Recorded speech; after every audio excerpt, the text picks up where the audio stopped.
नमस्कार मैत्रिणींनो, आज मी करणार आहे सांबार। तेल तापलंय, मोहरी टाकते, हिंग टाकते, कढीपत्ता, आता टमाटर टाकून घेते। 3 टमाटे घेतले।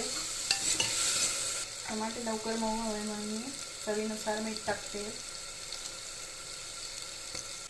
टमाटा चांगला मऊ झालाय, हळद टाकते, धणे जिरे पावडर 1 चमचा, तिखट चवीनुसार, 1 छोटा चमचा सांबार मसाला, 1 मोठा बटाटा घेतलाय चिरून, 1 शेवग्याची शेंग घेतली आहे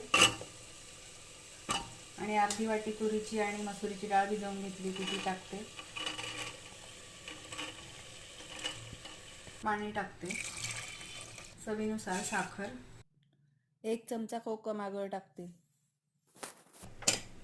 आता आपण 2 शिट्ट्या करून घेऊ। सांबार तयार आहे।